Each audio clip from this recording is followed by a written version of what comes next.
J'ai été photographe de mode pendant près de 25 à 30 ans. Et un jour, donc, j'ai décidé de venir m'installer dans la région.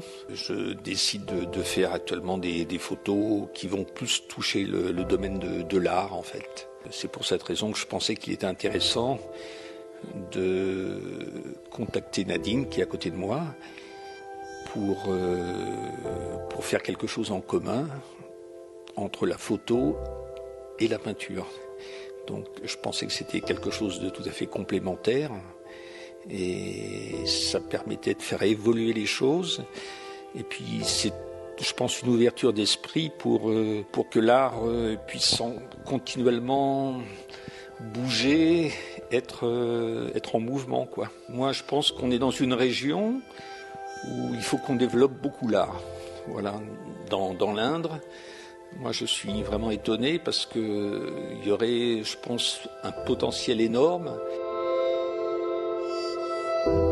Actuellement, l'évolution de l'art et que les différentes techniques se mêlent en fait. C'est pas étonnant que Frédéric ait eu envie de mélanger la photo à la peinture parce que ça se fait déjà, hein, ces choses-là, faire des différentes techniques, des collages, ça revient beaucoup. Donc la photo et la peinture, pourquoi pas. Ça représente quand même des heures et des heures de retouches que Frédéric a faites donc la photo elle-même était une œuvre d'art, quoi. C'était compliqué d'imaginer ce que je pouvais rajouter de plus. J'avoue que je les ai observés longtemps avant de commencer à travailler dessus. Hein. J'étais pas bien. Ça m'effrayait un peu. Ça m'effrayait vraiment. Hein.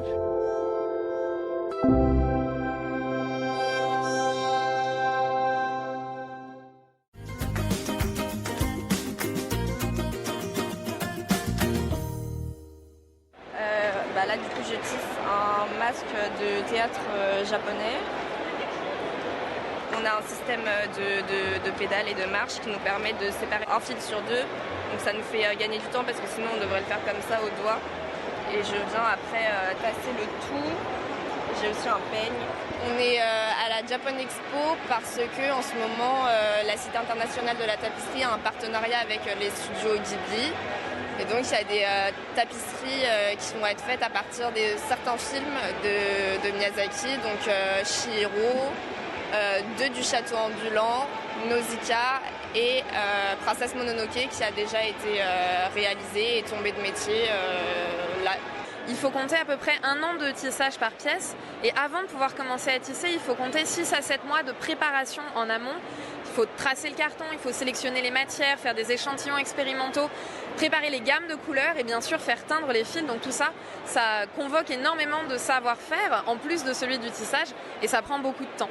Là actuellement sur les tapisseries Miyazaki, on a entre 2 et 7 lissiers qui travaillent en même temps sur chaque pièce. L'idée était d'avoir l'occasion de présenter le projet de nouvelle grande tenture de la Cité internationale de la tapisserie, l'imaginaire de Hayao Miyazaki en tapisserie d'Aubusson, au grand public. Et évidemment, quand on parle de culture japonaise, de culture de l'animation, la Japan Expo est un rendez-vous absolument incontournable. C'est quand même le 3e plus grand salon de France. Donc Théa fait des démonstrations pour montrer aux visiteurs évidemment un véritable métier de basse-lisse en action. On propose également des ateliers d'initiation au tissage avec des petits cadres de tissage. Et puis pour montrer un petit peu aux visiteurs où on en est dans ce projet, on a apporté avec nous des reproductions des cartons de 3 des tapisseries de la tenture. En fait, c'est un art qui est extraordinairement contemporain, extraordinairement moderne, qui offre énormément de possibilités. Nous, on les explore à travers notre fonds de création contemporaine depuis plus de 10 ans maintenant. La prochaine grande tenture de la Cité est déjà en préparation en hommage à George Sand dans la perspective des 150 ans de l'anniversaire des 150 ans de sa mort en 2026. Et ça va être une œuvre assez étonnante sur environ 25 mètres de long d'un seul tenant.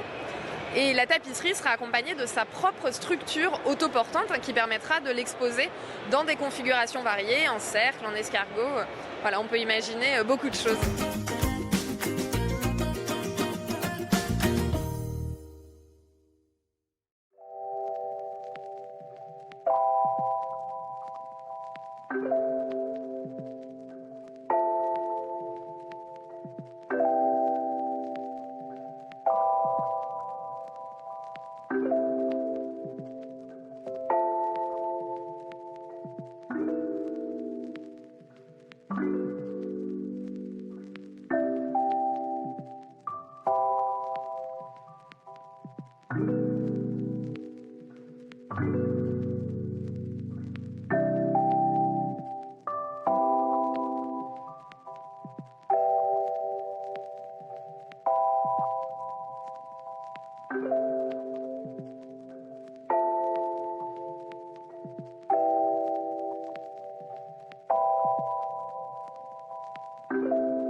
you.